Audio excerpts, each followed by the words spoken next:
Snow whipped through the air as a wounded Marine staggered through the storm, clutching a terrified girl while gunfire echoed behind.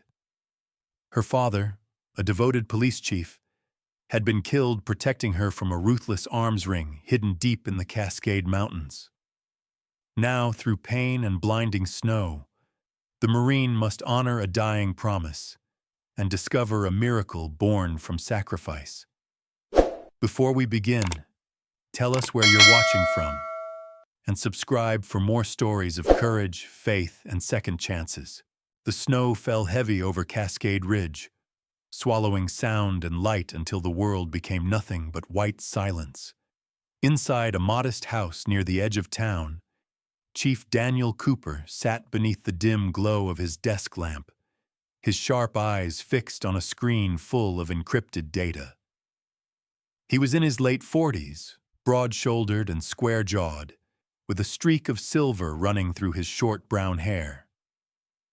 Years of chasing criminals had carved faint lines around his eyes, and the weight of justice had given his voice a calm gravity that people trusted instantly. Tonight, though, there was no calm, only the tightening pulse of danger. Daniel had been investigating the Faulkner Arms Network, a shadowy weapons smuggling ring that had quietly infected Cascade Ridge's local authorities. What began as a routine inquiry into missing police evidence had unfolded into something much larger. He now possessed a classified dossier that could dismantle the entire network. And that was exactly why he felt the hairs rise on the back of his neck.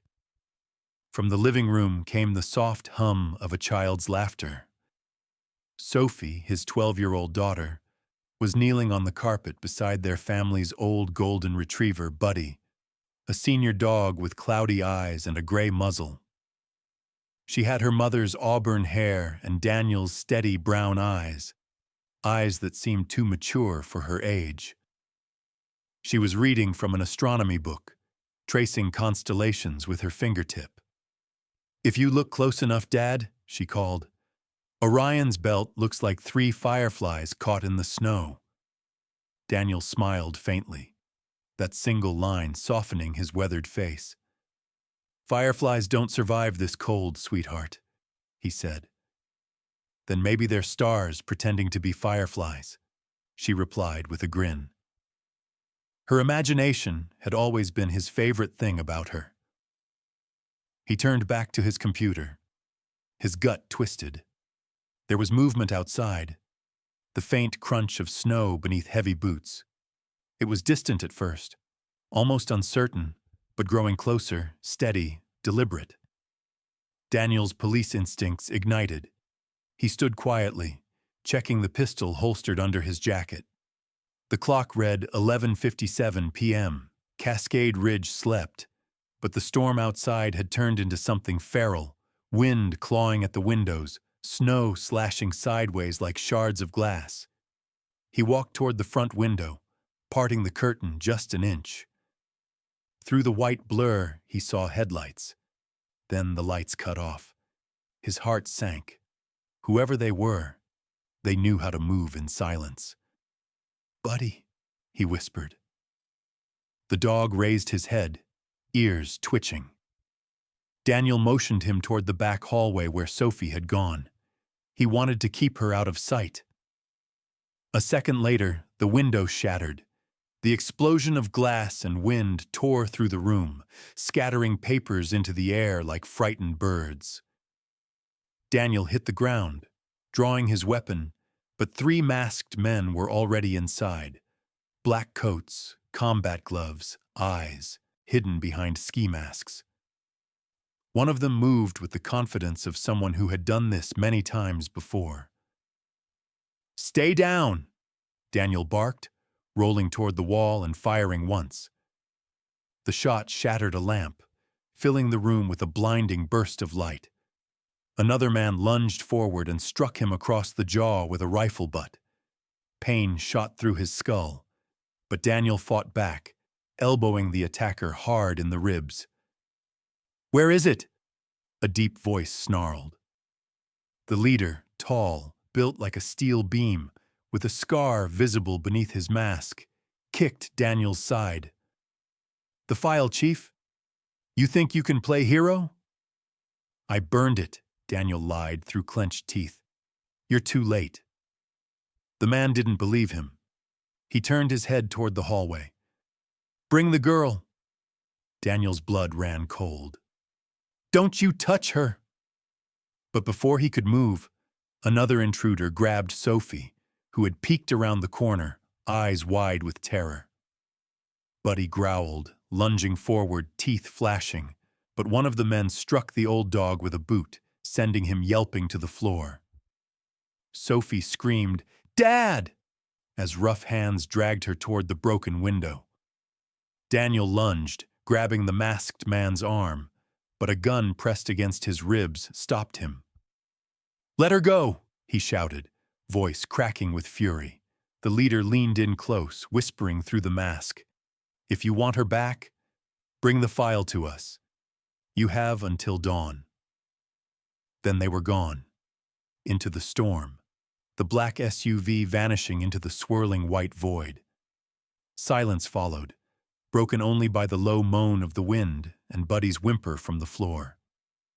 Daniel staggered to his feet, blood dripping from a cut above his brow. His body ached, but his mind sharpened into a single thought. Sophie was alive, and that meant he still had a chance. He stumbled to his desk, wiping glass from the keyboard. His hands trembled, but he entered the emergency code on the encrypted satellite line. A moment later, a flat, professional voice answered. "Federal Command. Secure channel open. This is Chief Daniel Cooper, Cascade Ridge Police," he rasped. "My daughter's been taken. The Volkner Arms Network is behind it. I still have the data they want. Are you safe, Chief?" "No, but I'm not stopping. I'm transmitting all encrypted files now. I want in on the operation. We take them tonight." The agent paused. "Copy that. Reinforcements are being mobilized. We're sending someone experienced with Arctic conditions. Former Marine, Jack Turner. He's en route." Daniel slumped back in his chair, exhaling shakily. His home looked like a battlefield, glass everywhere, wind howling through the broken window, the faint shape of Buddy limping toward him, pressing his nose against Daniel's leg. He reached down, resting a hand on the old dog's head. "It's not over, boy," he murmured. "Not until she's home." Outside, the blizzard screamed over the ridge, erasing every trace of footprints, every sign of struggle. But inside that shattered home, a man who had lost everything sat in the dim light, ready to fight a war he didn't start. Because the only thing stronger than fear was the love of a father who refused to surrender. The following afternoon, the storm over Cascade Ridge thickened into a curtain of white. The sky was the color of iron, the air heavy with silence except for the steady hum of a helicopter cutting through the snow. Inside sat Jack Turner, 36 years old, broad-shouldered, with close-cropped dark hair and a short beard that could never quite hide the scar running along his jawline. His gray-green eyes had seen too much. They were the eyes of a man who had once believed in honor, but had watched it drown in the mud of foreign wars. Years earlier, during a mission in Fallujah, a child had died because Jack hesitated. Since then, every cry for help carried that ghostly echo. He glanced down at the mission file on his lap. A photo of Sophie Cooper smiled back at him, a bright-eyed 12-year-old with freckles and a fearless grin. Beneath it was a picture of her father, Chief Daniel Cooper. The agency brief described him as competent, disciplined, and now desperate. Jack closed the folder, his jaw tightening. This wasn't just another extraction. This was redemption knocking at his frozen door. Across from him sat Agent Valerie Knox, the federal coordinator for the operation. She was in her early 40s, tall, lean, with pale blonde hair pulled into a severe bun and piercing blue eyes that missed nothing. She had once been a field agent, but shifted to command after an ambush in Bogotá left a deep scar across her shoulder. She spoke little, but when she did, her words carried the crisp tone of authority. "The storm's moving faster than expected," she said over the roar of the engine. "Visibility will drop to near zero in 2 hours. Cooper's expecting you at his house. He's refusing to stand down despite his injuries." Jack looked out the window at the gray wilderness below. "He won't stop," he said quietly. "If it were my kid, neither would I." Knox studied him for a moment. "Just make sure this doesn't become personal." It already is. The helicopter touched down on the outskirts of the small mountain town. Snow whipped sideways as Jack stepped out, his boots sinking deep into the drift. The streets of Cascade Ridge were ghostly. Shops boarded up, windows frosted, a town asleep under winter's breath. He adjusted his parka and walked toward the faint glow of a house at the end of a pine-lined road. Chief Cooper's home looked like a war zone. Windows shattered, walls scarred, furniture overturned. Inside, Daniel Cooper stood at the kitchen counter, his left arm wrapped in a hastily made bandage. His face was pale but determined, his dark eyes sharp despite the fatigue. He looked up when Jack entered. "You're the Marine?" Daniel's voice was hoarse.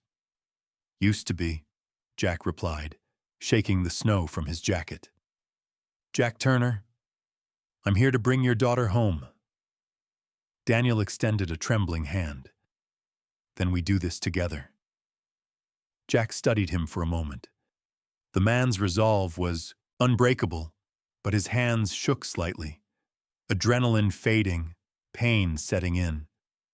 "You shouldn't be standing," Jack said. "I shouldn't be alive," Daniel answered, forcing a grim smile. "But my girl is still out there, so sitting isn't an option." The two men went over maps spread across the table. The FBI satellite feed, patched through Daniel's encrypted line, showed faint tire tracks leading toward the abandoned Cascade Quarry, an old mining site 15 miles north. Daniel tapped the screen. "They're using the old service tunnels as storage for weapons.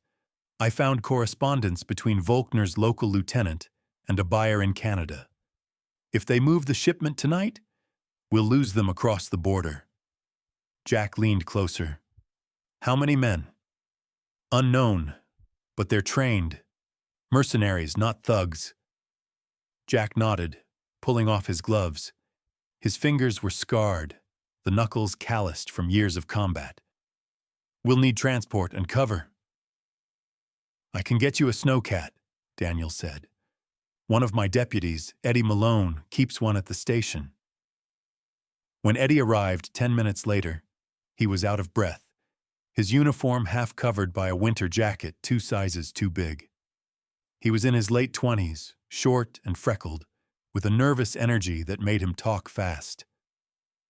"Chief, I heard what happened. I can help." Daniel shook his head. "No, Eddie, you'll man the radio? Keep contact with Agent Knox. If we don't check in by dawn, you call in the strike team." Eddie nodded, though his eyes betrayed worry.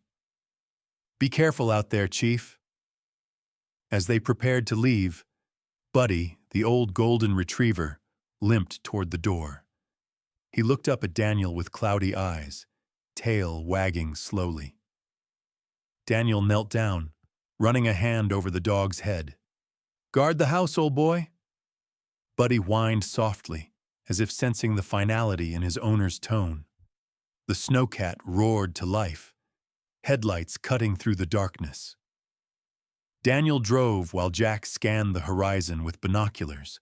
The landscape rolled out in endless white hills and skeletal trees. The storm intensified, flakes slashing at the windshield. "You've done this before," Daniel said, his voice steady but tired.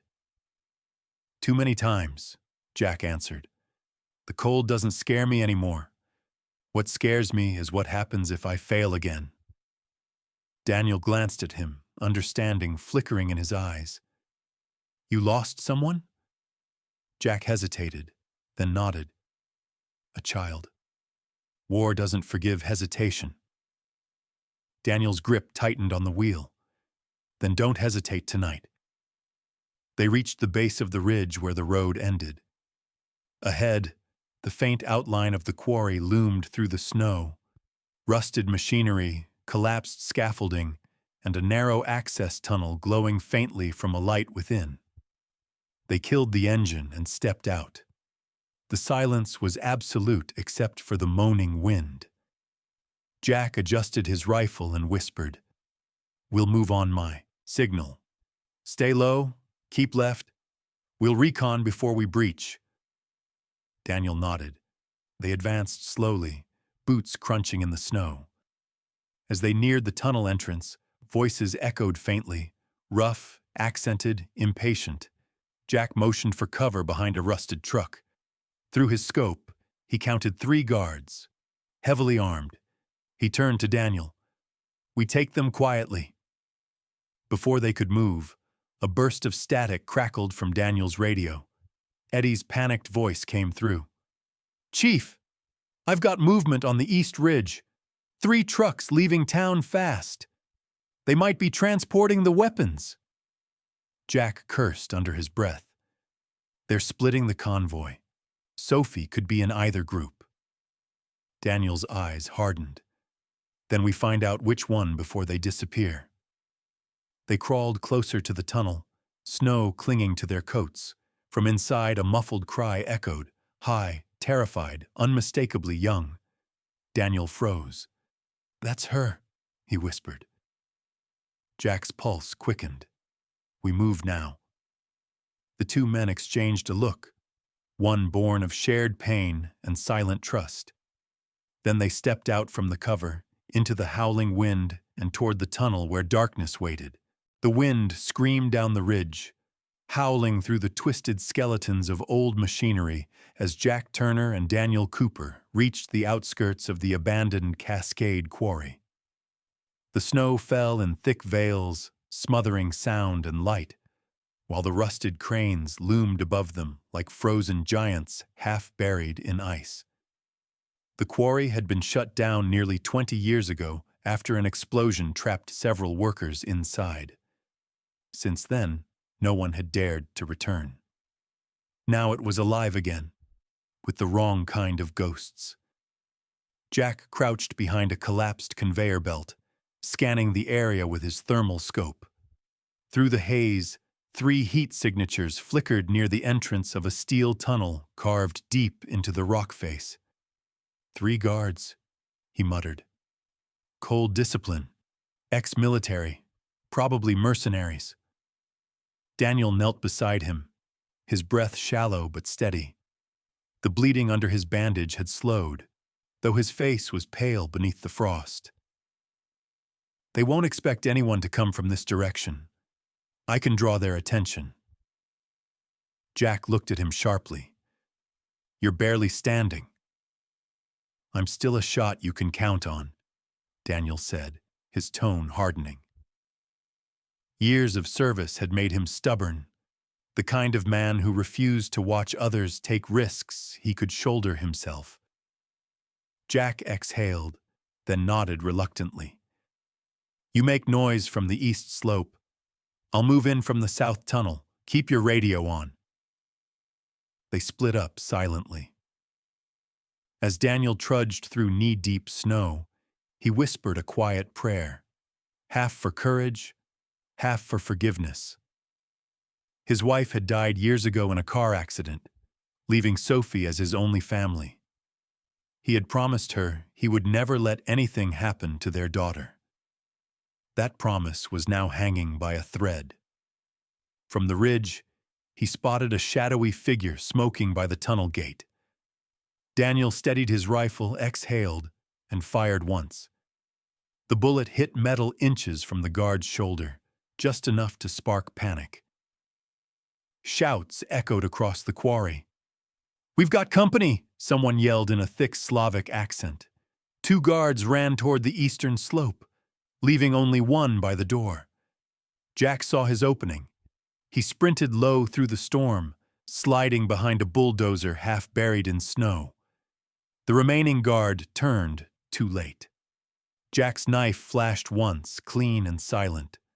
The body fell into the drift without a sound. He pushed through the gate and slipped into the tunnel. Inside, the air was colder, heavy with the metallic tang of old rock dust. The faint hum of a generator vibrated through the floor. Wires snaked along the walls toward a series of floodlights deeper inside.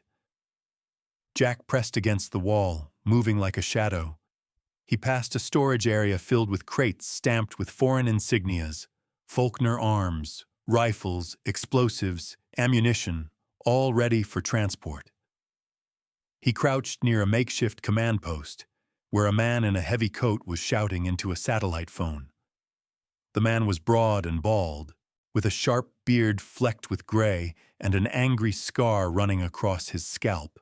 His voice carried authority.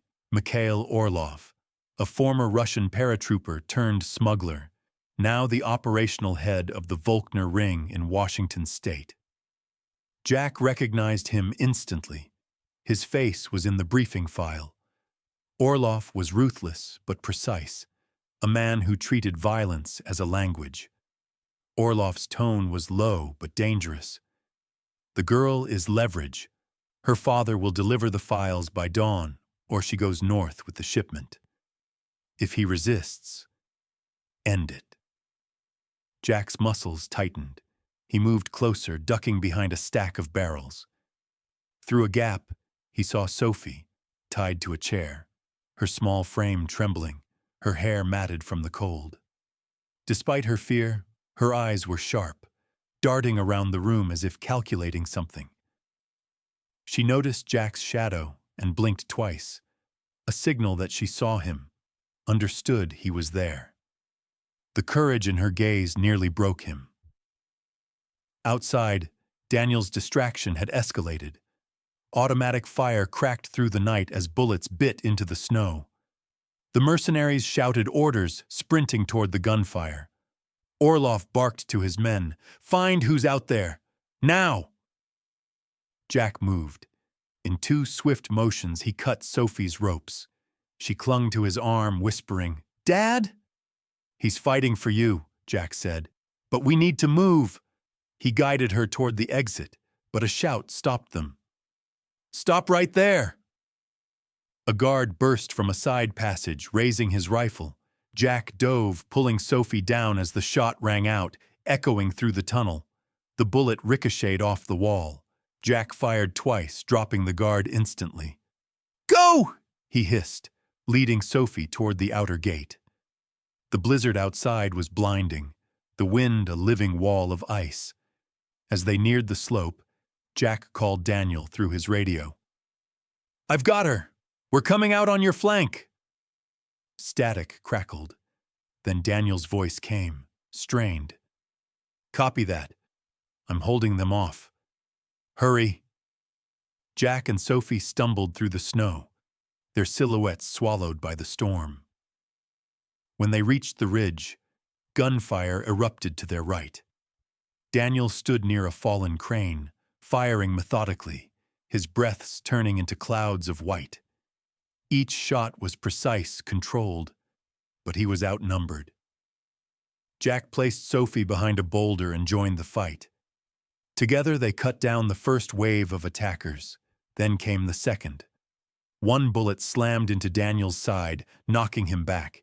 He fell to his knees, still firing, blood soaking into the snow. "Dad!" Sophie screamed, rushing toward him, but Jack pulled her back, shielding her. "Stay down!" Daniel struggled to lift his head, his face pale yet calm. "Jack," he said, voice barely audible, "get her out. Don't let them." Another shot cracked. Daniel jerked once, then went still. The sound of Sophie's cry tore through the blizzard like glass breaking. Jack turned, rage, burning cold and focused. He emptied his rifle at the attackers, each shot precise, relentless. When the last man fell, the quarry was silent except for the wind and Sophie's sobs. Jack knelt beside Daniel, his gloved hand closing the man's eyes. "You kept your promise," he whispered. Then he turned to Sophie, whose tears froze on her cheeks. "We're leaving. Now." He lifted her into his arms, carrying her through the snow. Behind them, the lights of the quarry flickered and died, swallowed by the storm. The night had turned into a white abyss, a blizzard so fierce it erased the horizon. Jack Turner pressed forward, the sting of snow cutting into his face like shards of glass. His breath came out in clouds, freezing in his beard. The world was nothing but wind, darkness, and survival. In his arms, Sophie clung to him, her small frame trembling beneath the oversized jacket he had wrapped around her. Her wrists were raw from the ropes that had bound her, and her cheeks, bruised and streaked with tears, looked ghostly pale in the dim light of his headlamp. Behind them, the quarry burned. Orange flames licked the sky as explosions from the ammunition crates thundered through the canyon. Somewhere in that inferno lay the body of her father, and Jack's promise to him burned even hotter than the fire itself. He could almost still hear Daniel's final words. "Save her." Jack pushed into the forest, snow crunching beneath his boots. Each step was a battle against exhaustion. The bullet lodged in his shoulder throbbed with every heartbeat, spreading a deep ache through his chest. He tightened his grip on the rifle slung across his back, more for balance than for use. The storm roared louder now, swallowing their footprints as fast as they could make them. Sophie lifted her head weakly, her lips trembling. "Is Daddy coming?" Jack's throat tightened. "He's with us, kiddo," he said softly. "Right here." He tapped his chest. "Now hold on to me." From far behind, faint lights began to cut through the white veil, headlamps from snowmobiles, moving fast. Jack cursed under his breath. The mercenaries were relentless. The Volkner men wanted their leverage back, and they had dogs, fast, trained, and hungry. He ducked behind a cluster of frost-covered pines, lowering Sophie to the ground. She was shaking uncontrollably, her breaths shallow. "We have to keep moving," he said, checking his magazine. Only 4 bullets left. He tore off a strip of fabric from his sleeve and tied it tightly around his bleeding shoulder. The pain grounded him, reminding him he was still alive. "Can you walk?" he asked her gently. Sophie nodded weakly, though her knees buckled when she tried to stand. Jack knelt beside her. "Okay, then you lean on me, one step at a time." They moved through the trees, their shadows flickering in the glow of his dim flashlight. Every gust of wind was a knife, every sound a warning. Then came the first howl, the deep, guttural bark of pursuit dogs.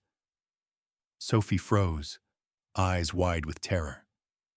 "Don't look back," Jack whispered. "Just listen to me." He led her downhill, where the forest thickened. His mind worked like a machine, every instinct from his years as a Marine sharpening into overdrive.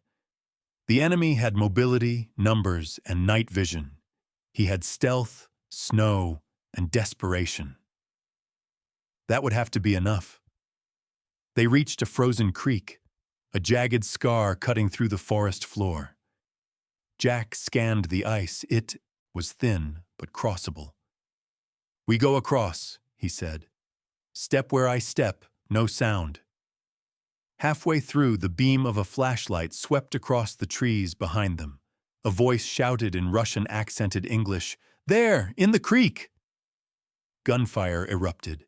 Jack shielded Sophie with his body, a sharp sting searing through his upper arm. Another hit. He gritted his teeth and pushed her forward. "Run!" They made it to the far bank, slipping behind a fallen log. Sophie was crying now, clutching his sleeve. "Don't leave me, please," she begged, her voice breaking. Jack turned to her, blood staining the snow beneath his arm. "I'm not going anywhere," he said. His voice was hoarse, barely more than a whisper, but it carried something steady, something she believed. "You hear me? I made your dad a promise." From the ridge above, the engines of snowmobiles grew louder. Jack glanced around. Nothing but a white wasteland. Then he spotted it. A faint red light flickering through the trees. A signal beacon. Maybe a ranger station or a maintenance hut. It wasn't far, but in this storm it might as well have been a mile of ice and bullets. He lifted Sophie again, ignoring the pain screaming in his shoulder. "Keep your eyes on that light," he said. "That's home." They ran. The wind clawed at them, howling like a living thing. The mercenaries fired blindly through the storm, flashes of light dancing through the snow. Jack zigzagged between trees, using the terrain as cover. Once a bullet grazed his thigh, another splintered a tree trunk inches from his head. His lungs burned, his vision dimming from blood loss. But he kept going, because she was still holding on, because her father's voice still echoed in his head. The beacon grew closer, a small wooden structure half buried by snow, its metal chimney releasing a faint wisp of smoke. Jack kicked the door open. Inside it was dim and empty but sheltered. He set Sophie on an old cot in the corner. She was trembling, but her eyes were open. He found a dusty blanket and wrapped it around her. "You did good," he said softly, brushing her hair back from her face. "You're safe now."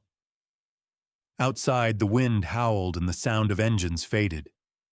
Jack slumped against the wall, his back sliding down until he sat on the cold floor. He pressed his hand to his shoulder. The bleeding had slowed, but every movement sent fire through his body. Sophie's small hand reached out and touched his arm. "You're hurt," she whispered. "Just a scratch," he lied. She frowned. "That's what Daddy used to say." Jack smiled faintly. "Smart kid."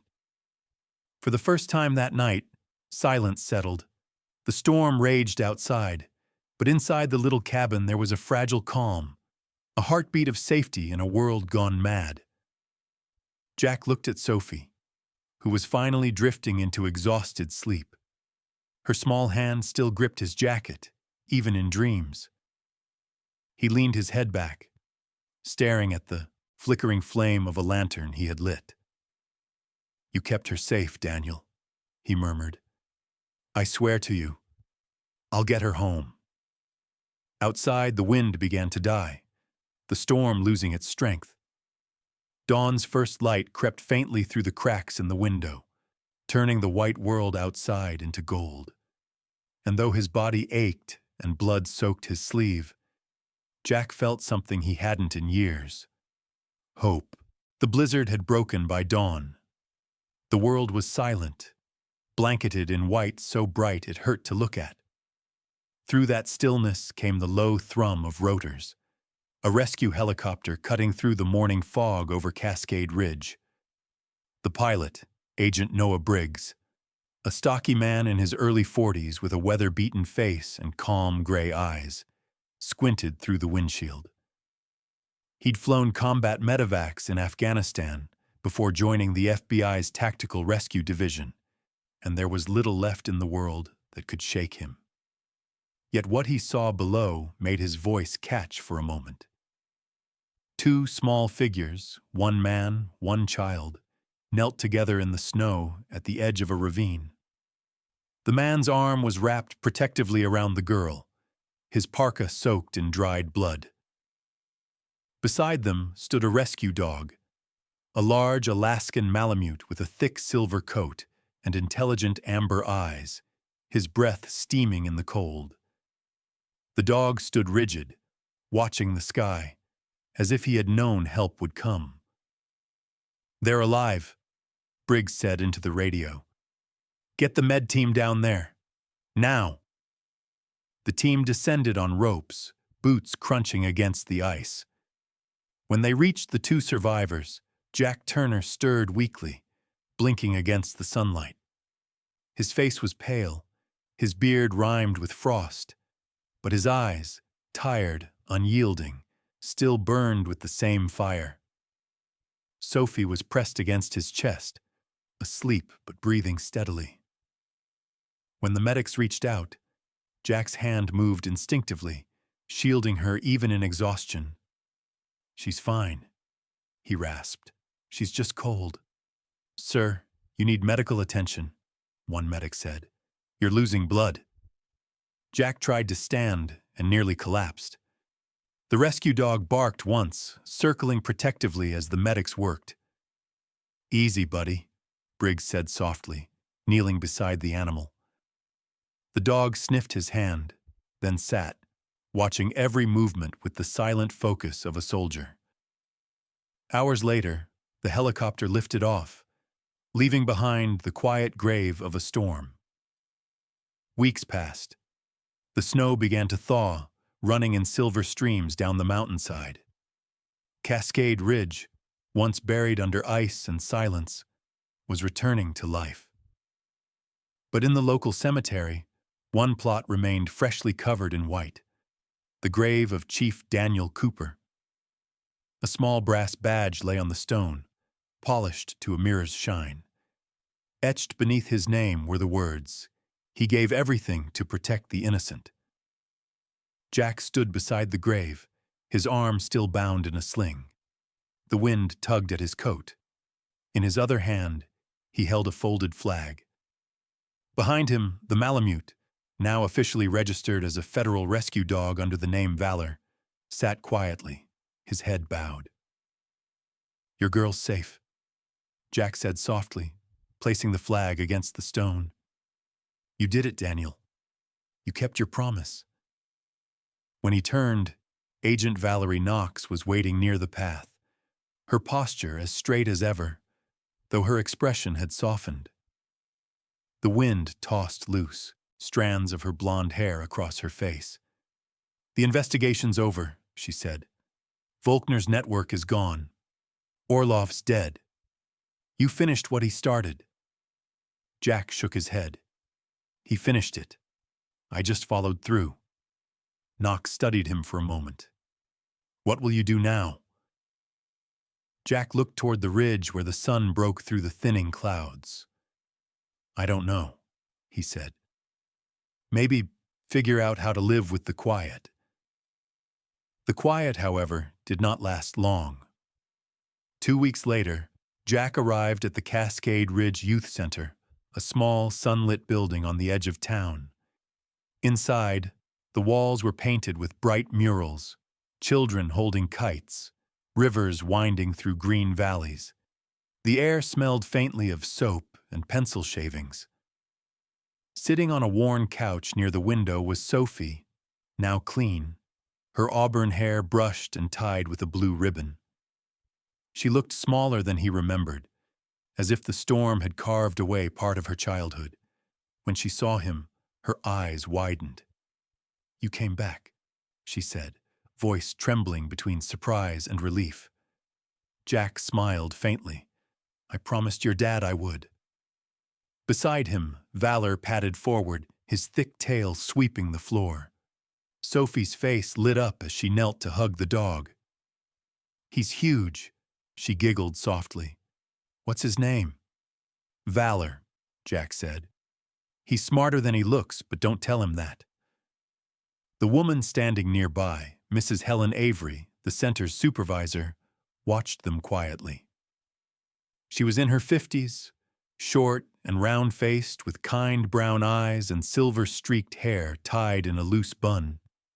She had the gentle firmness of someone who had spent her life caring for other people's children. Sophie's been asking about you every day, she said, smiling faintly. I think she wants to know where she'll go next. Jack knelt so he was eye level with Sophie. The sunlight through the window painted her face in gold. Do you have somewhere you want to go? He asked. She looked down at her hands, then up at him. I don't have anywhere to go anymore, she said quietly. Jack felt a heaviness settle in his chest, the kind that wasn't pain, but something deeper. He hesitated only a moment before saying, Then come with me if you want. My cabin's a little lonely without someone to talk to. Sophie blinked, uncertain. You mean, live with you? Only if you want to, he said. I'm not much good at bedtime stories, but I make a mean hot chocolate. For the first time in weeks, she smiled, a small, genuine curve of her lips that reached her eyes. Okay, she whispered. Mrs. Avery wiped at her eyes discreetly. I'll start the paperwork, she said softly. As they stepped outside, the snow had nearly melted, leaving the ground soft and damp. The mountain peaks gleamed under the afternoon sun. Sophie held Jack's hand with one small, steady grip. Valor trotted beside them, ears perked, tail high. They reached the truck. Jack opened the passenger door, and Sophie climbed in, glancing out at the distant ridge. It's pretty up there, she said. Jack nodded, starting the engine. It's home. As they drove away, the sunlight spilled across the road, and for the first time since the storm, laughter filled the cab. A light, uncertain sound at first, then clear and free. Valor barked once from the back seat, as if approving the sound. By the time they reached the cabin nestled at the edge of Cascade Ridge, the last snow had melted into glistening rivulets along the path. Smoke rose from the chimney. Inside, the air smelled faintly of cedar and coffee. Jack set a pot on the stove while Sophie explored the shelves filled with old marine photos and books about constellations. She stopped at one picture, two soldiers standing beside a military K9, young, smiling, untouched by time. Was that you? She asked. Jack nodded. A long time ago. Sophie traced her fingers over the photo, then looked up. Did you ever think you'd have a family again? He looked at her, really looked at her. The bruises faded, her eyes bright again, her small hands steady. No, he said quietly, but I think your dad did. Outside, the wind carried the scent of pine. The snow melt trickled through the rocks like music. Inside the cabin, a new sound joined it. The crackle of the fire, the wag of a dog's tail, and the laughter of two souls who had found home in each other. When the snow finally melted on Cascade Ridge, it wasn't just the mountain that thawed. It was two hearts learning to trust again. Jack Turner had lost faith in miracles long ago, somewhere between war and regret. Yet in that cabin, with Sophie's laughter echoing against the pine walls and Valor curled at their feet, he realized something simple and divine. Miracles don't always arrive with thunder or light. Sometimes they come quietly, through a promise kept, a life saved, a stranger who becomes family. Maybe that's how God works, not through grand gestures, but through the hands of those who refuse to give up on love, even when the world grows cold.